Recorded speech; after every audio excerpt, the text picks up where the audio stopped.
We all know great marketing is capable of taking a complete stranger and turning them into a raving fan. The mistake many business owners make is they push the sale too quickly and make their marketing all about themselves. Successful businesses start with the customer at the forefront and fully map out the journey that they go on, from when they first become aware of the brand to when they become the raving fan of the brand. They take this information and they build a customer-centric marketing funnel, which drives conversions. Which is exactly what we're going to talk about today on The Obsessed Marketer. We're going to talk to Lindsey Perron. She's our Director of Client Success here at Viral Solutions, and she'll dive into how she kind of works with clients along with a wide variety of industries every single day to establish a sound marketing strategy, execute a plan to build a funnel, and achieve growth. That's today on The Obsessed Marketer.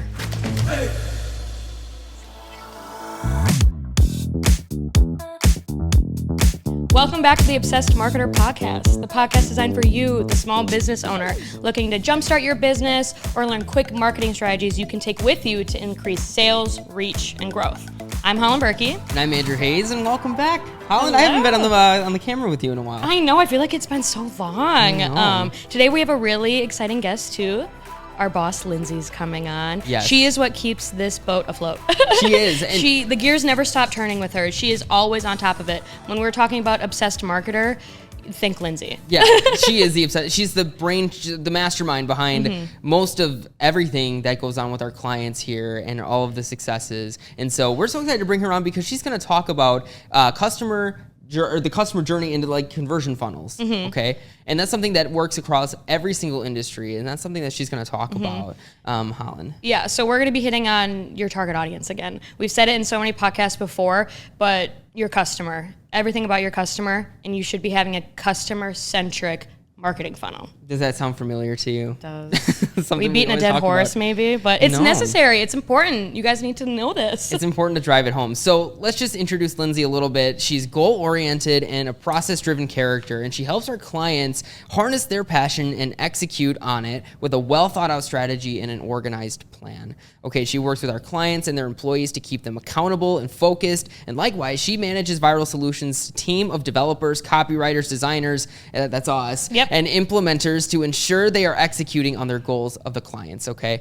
She understands that half the battle is organization and execution, and by taking these off our clients' plates, all right, she ensures that they can stay focused on their day-to-day business needs while knowing their marketing goals are being met. All right, so without further ado, let's go right to it, right? Let's talk to Lindsey.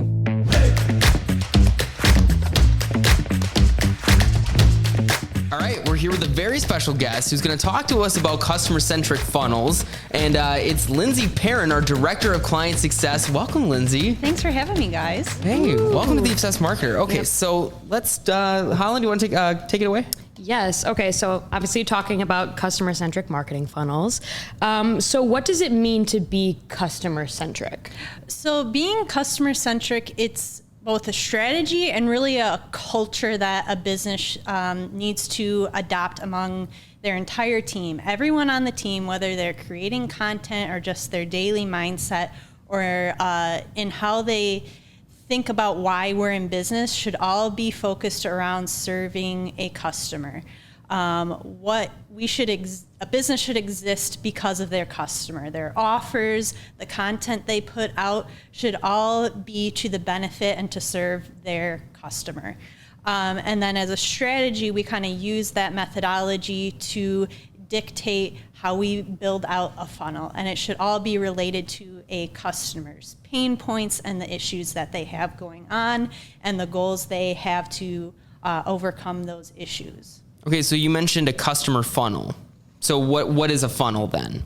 So a funnel is, traditionally we kind of view it like this, and it kind of narrows down, and people kind of come in through the top and become aware of who you are. They start engaging with your content, learning about you. We build trust with them, get to know each other through an exchange of value, and eventually they kind of start to trickle down and start actually buying our offers, become a repeat customer, eventually providing reviews and testimonials, and then they kind of start to fuel the funnel themselves when they become a raving fan of your business through word of mouth marketing. Yeah. So what it seems like is the customer is very important in every aspect of your business and what you're doing. Well, they're the ones who make you money. Yes, exactly. Like you said, your business wouldn't be there without the customer. And Absolutely. then once they start engaging and they hopefully get down to the bottom of the funnel, and like you said, they can start feeding more people back into it so they can start honestly like working for you for free. They're like free employees almost. Absolutely.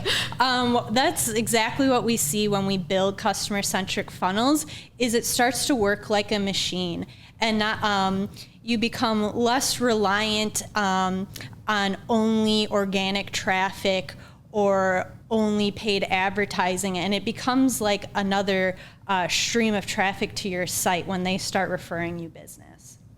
Okay, so we're talking about the machine then. What does that kind of look like then? What does the funnel, like what kind of parts are in the funnel? So a traditional funnel historically has always been broken down into 3 sections. At Viral Solutions, we refer to this as tofu, mofu, and bofu. We talked about that in my college classes too. Like, I love those names. It's just, Yes. it's memorable. They You stick. can remember it. Yeah. Tofu, mofu, and bofu. Yes, absolutely. So what those stand for is tofu is top of funnel, mofu is the middle of the funnel, and then bofu being the bottom of the funnel. And then you'll also see some like variations, and people kind of break that out even further. Another version of this that we use is the customer value journey, which kind of breaks it out into 8 stages that somebody goes through when they're engaging in business with you. So at the top of the funnel, we're really driving just general awareness and engagement with our brand, our content. They become aware that we even just exist. And then they kind of, everything from that just is really an additional action from the last step they took. So then when we move into the middle of the funnel, now we're starting to actually convert them from somebody who's anonymous and just kind of lurking and checking us out on social media. We don't have a way to contact them. And in the middle of the funnel, they're starting to kind of raise their hand, give permission, share their email address, sign up for something simple, even just like a newsletter, all the way to maybe like a free ebook that you offer. And then at the bottom of the funnel, that's where we're actually converting them into a customer and hopefully bringing them back for repeat purchases, asking for a review, signing them up for like a rewards or loyalty program, and then asking them to refer us business. So it's kind of like dipping your toes in the water and then kind of like diving in deeper down. Yes, absolutely. It's very much like a crawl, walk, run approach. Kind of like, let me get to know you a little bit first. Another way we could kind of equate it to is dating, right? You kind of have that interest. You don't ask somebody to come over to your house on the first date, right? You typically go out for coffee first, get to know each other, ask them, get a feel for who each other are, and then maybe you go to dinner next. And then it, kind of progresses from there.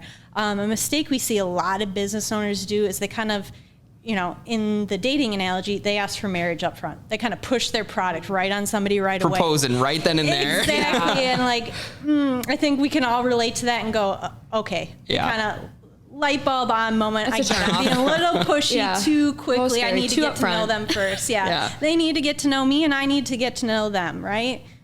There's definitely been businesses or companies that I've come across too where they try to push the sale right away and it shuts me off right away, where I'm like, I was literally just wanting to kind of get to know your brand or kind of like preliminary searching, like you said, dipping your toes in the water, and then they're like, buy this now, next page, buy this now. I'm like, okay, now I don't want to though. Right. Like, this isn't what I'm looking for. You're too pushy. You're too pushy. I'm looking just for like some surface level stuff and not you trying to like manipulate me. It almost feels like. I mean, it starts to feel like that very like stereotypical used car salesman, Yes. right? Like greasy, stalking you on the man. lot, like buy a car, buy a car, buy a car. Yeah. And like, hello, I'm kind of just looking, leave me alone, right? Yes. And one of the arguments I often hear from clients as we're just getting used to them is they'll always make the argument of, but I've had people come in and purchase my product right away.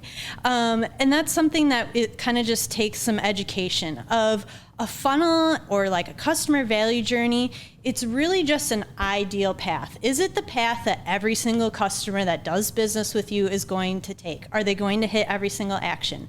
No, it's just a map to help you build and set up your campaigns and funnel, and an ideal pathway that you know leads to the best conversions, while knowing that people are going to come in at any point that they so choose. So we talk a lot about in marketing and making these funnels that providing value in advance is a good thing to be doing. So what does that kind of look like then, and like why does it matter?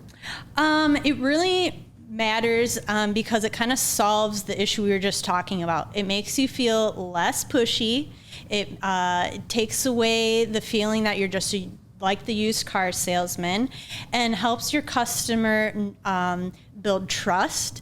It establishes authority that you know what you're talking about, and that it gives them a feel for what you might ask them to do next, and kind of gives them some sets expectation.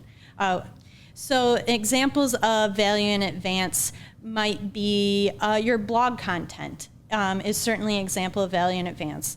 It's just openly, publicly available. People can come across it and search, see it on social media. They land on your website. It's just there. Nobody is asking you for an email address, contact information. You don't have to buy anything. It's just openly free content. The next layer of that, where it starts to become like an exchange of value, but still value in advance of asking for the sale, is free opt-ins. Things like a free ebook, a white paper, a trial. That's something like subscription services are really big at. You get your first month free, and you get to use my tool or stream my videos for an entire month. So awesome upfront value in advance of the sale. But there's also that exchange of value of I got your contact information and can kind of start marketing you in other channels such as email or text message, phone calls, things like that, that become also mutually beneficial for the business. Yeah. I feel like sometimes people are afraid to do freebies or give out stuff because they're like, well, I'm just giving away money for free. Then like, I don't really get anything back. But like you said, you are getting stuff back. You're getting Absolutely. their contact information. It's increasing the chance that they will convert later on and actually start buying stuff. So it just opens the door a little wider for somebody to become a full like brand loyalist or like rave about you and buy your products or your services over and over again. Absolutely. That's really what we've seen. One of the things we said we were going to talk about is not just building customer-centric funnels, but funnels that lead to conversions, right? And that is, at Viral Solutions, you guys are well aware, we are very much focused on data-driven. We don't just do things, throw things at the wall, and then walk away and move on to the next thing. We are constantly measuring the data. Did it work well? Was it successful? Is it worth keeping this thing on? Do we need to adjust it and optimize for growth, right? And what we consistently see in the data to hold true is that when we offer something free first in exchange of like contact information, or maybe it's even just an exchange for somebody's time, like a live webinar sign up that's not going to be pre-recorded. We're asking them to commit their time to us and show up at a specific place, time, and date. That's another exchange of value that isn't, asking them for money yet. That really builds brand loyalty, it builds authority, it builds trust, and they tend to be better customers and stay on longer. Yeah. They don't bounce as quickly. Yeah. They don't unsubscribe as quickly. Yeah. Yeah. Like it's all about nurturing the customer. Even like previous podcasts, I think we've kind of really hammered down like it's all about your target audience. It's all about your customer. Without them, you wouldn't be in business. And it's really about nurturing them and making them feel valuable and giving them the best experience possible as well. Absolutely.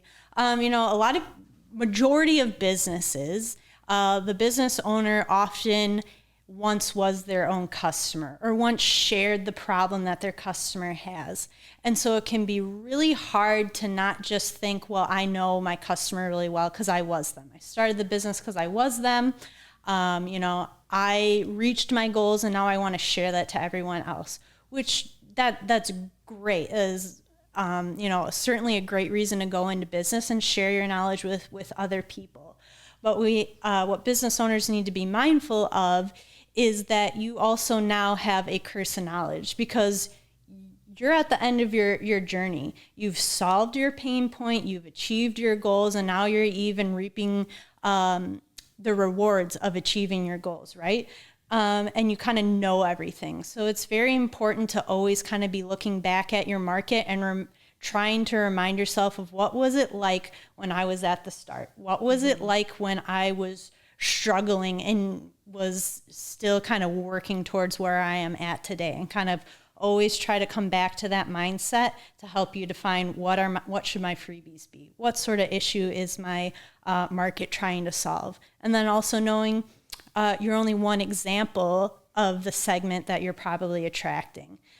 For example, I'm a 33-year-old mother, female.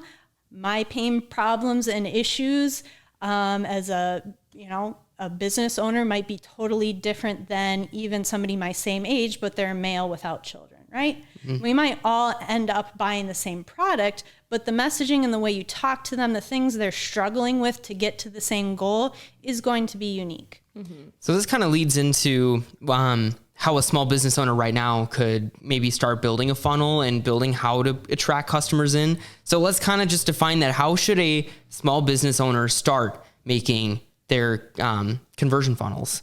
So like we were just talking about and kind of said, is kind of been a theme across all episodes, because it's really the core of what Viral Solutions believes, right? And the topic of this episode is be customer-centric. So start with your customer, map out what we often call an avatar, right? So we want to define what are their demographics, what are their psychographics, where do they live, their age, doesn't matter if they're married, doesn't matter if they have children. Do those things kind of relate and impact how you're going to talk to them, what offers you might pitch to them or avoid pitching to them? And we also do have a free customer avatar sheet on our website at viralsolutions.net. You can check that out in the show notes. Continue, Lindsey. Great point, Andrew. Yes. See, there's our own value in advance offer, right? Yeah, there you go. Yeah, there's proof in the pudding. And then the psychographic side is really getting into those pain points and goals. And related, sometimes we want to kind of map out some things that don't maybe necessarily relate to our business. But we do want to make sure that the majority of them relate to what it is we're going to eventually offer.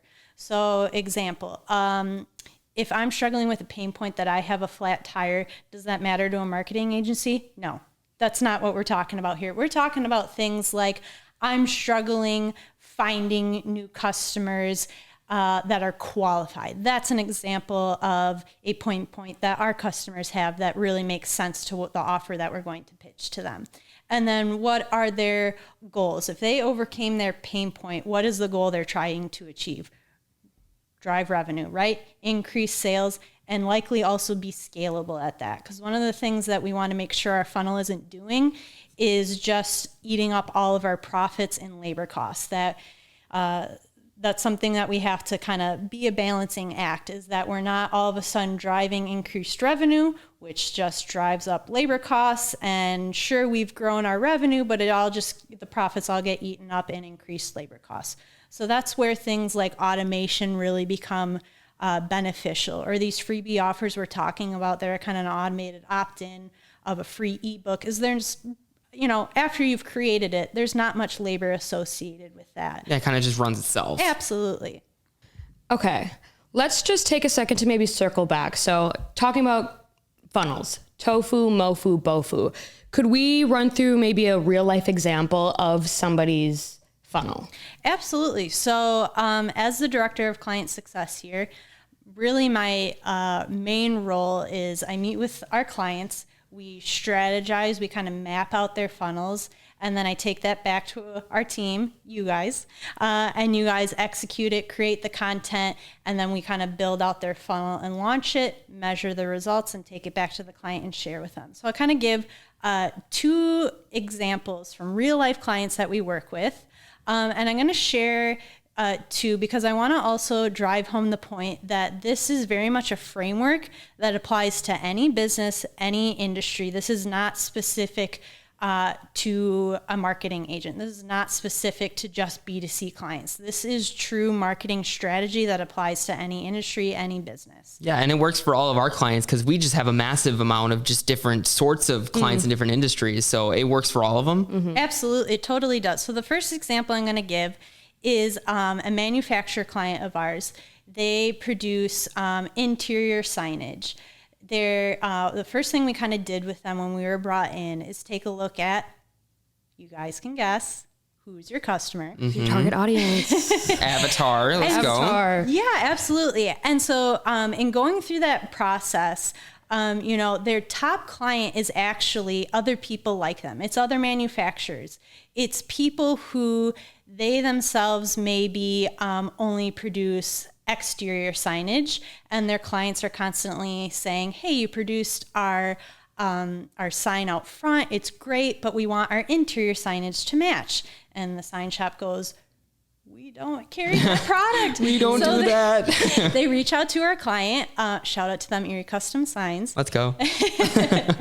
And they kind of partner together, and they get to white label their product and sell it as their own. And so Erie Custom Signs benefits in that they get to produce the product, they make sales that way, and their client gets the success of, hey, they filled their client's needs without the burden of, shoot, now we need to kind of buy all this extra equipment, bring on additional people and get them trained on doing interior signage, and just get the benefit of launching a product without all that extra stress. Yeah. So that's kind of a look at who their customer is.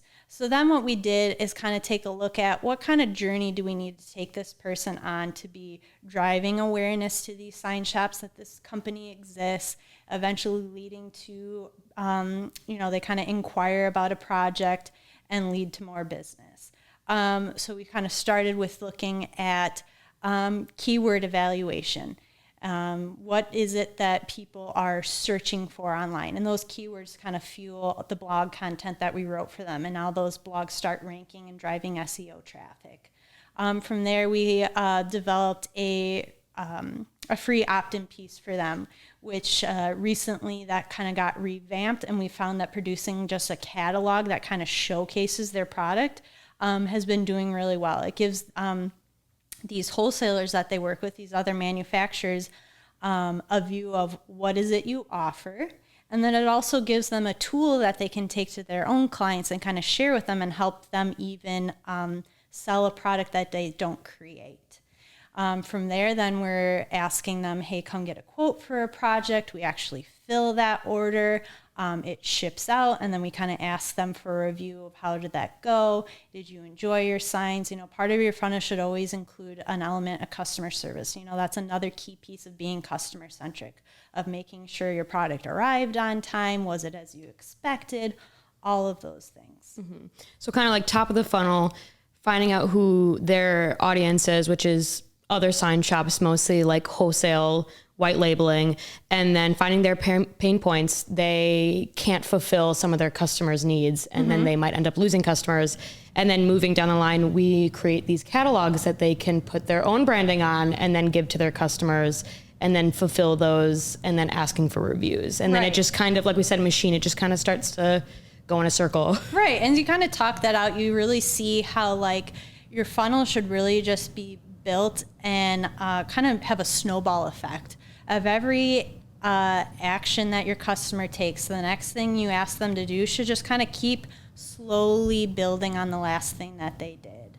Yeah, it should make sense going in an order. You get from point A to point B, and there's a bunch of steps in between, but it should make sense how they get there. And you ease them in. Ease them in. Yes. Okay. So then do we have another example? Yeah. So another industry that we work with is churches.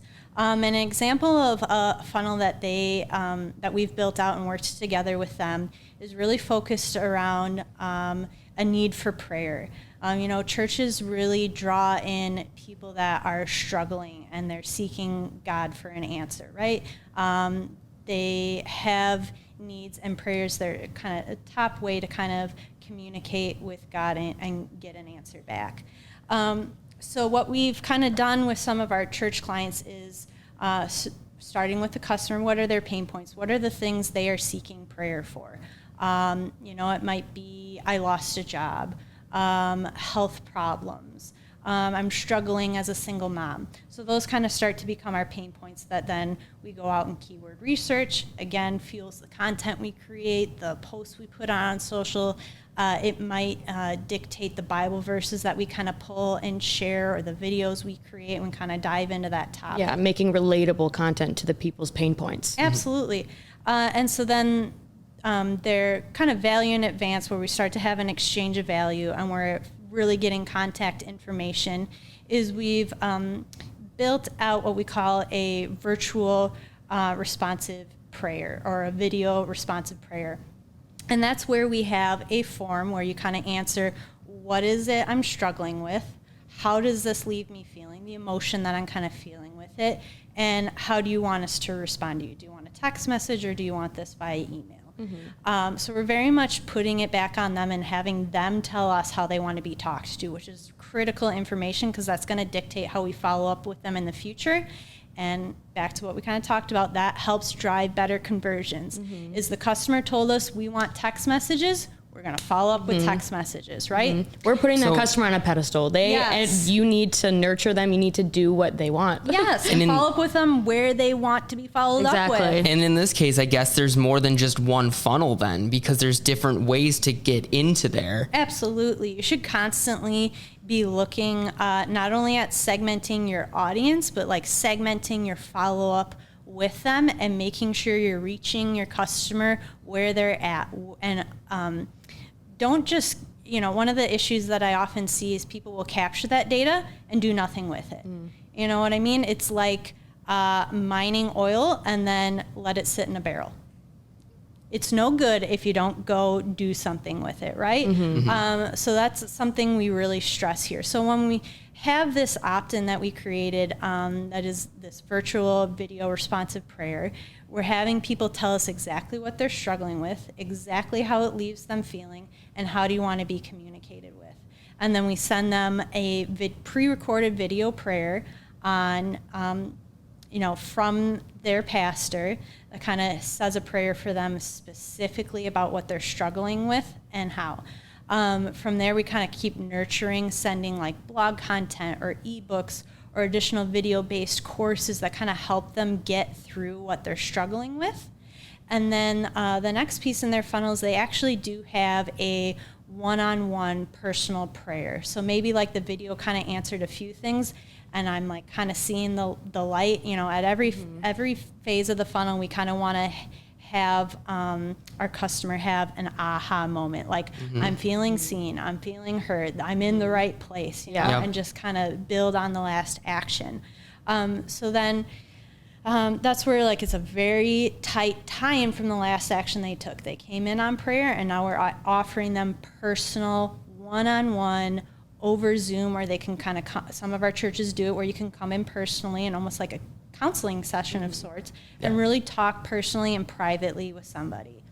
And then from there, they have things like Bible studies on emotional healing, and that's where like some of our product offerings come in. And as we kind of lead them through that, one of like the next things that a lot of our churches are doing is they seek donations to kind of help fund that entire program, because all other than the book that I mentioned, it's all totally free. So these ministries, through a funnel like this, are able to fund and offer these programs totally free, which is just absolutely awesome in my opinion, that they are offering such a powerful free program, changing people's lives, bringing them into the Word totally for free and funded by people that have been served through the program. Well, it kind of sounds like, you're offering great services now with like using a customer-centric funnel, and making that kind of framework is how you kind of give it to them, present those services and offerings to them. Absolutely. And the critical piece at the end to ensure that they bring you business, that the word of mouth takes off, is that should certainly be part of your funnel, is you ask them to refer you business, right? Follow up with them and, hey, we had a great time praying with you, or, our manufacturing client, we loved working on your project. Thanks for sharing photos after they were installed. If you know anybody else who needs signage, if you know anybody else who is struggling and in need of prayer, please bring them our way. A lot of businesses even will set up, like, that's how their loyalty programs work. So we have another client example that I'll give, who's about to launch a brand new Refer a Friend program. So very much talking about the bottom of the funnel here. How can we get their most loyal Raving fans, best customers to bring in more business. And the way they're going to do that is to incentivize them to do so.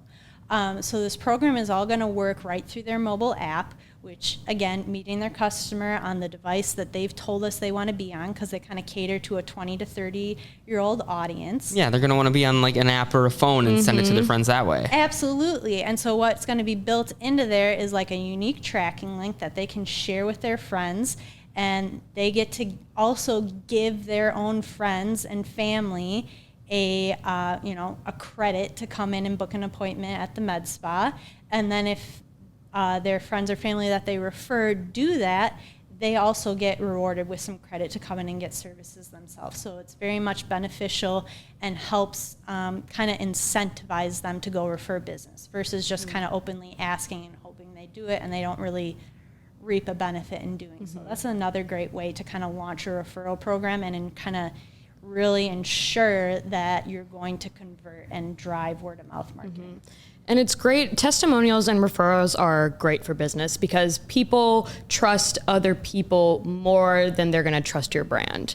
So building a customer-centric funnel will nurture that customer and they'll love you, and then they'll tell everybody else that they love you, and then they bring new people and then they'll love you. So it's all about creating that raving fan, and you just need to nurture that person, and then they'll get more people coming to your business. Marketing should be very relational, right? Yes. It shouldn't feel stuffy. It shouldn't feel fake. That's kind of what, especially like those of us that are Gen Z and millennials, is like what we avoid and like we'll seek out and go, not that business, right? Yeah. Yeah. This is Yeah, we can tell. We can cut it off, you know. Some people get stuck in the, like you said before, pushing the sale. Like they're just like money, money, money, money. But it's in the long run, that's not a good business model to follow at all. Absolutely. I mean, this is exactly how you build trust, build loyalty, get customers to, customer retention is like really critical piece in doing that, and is the benefit you're going to reap in establishing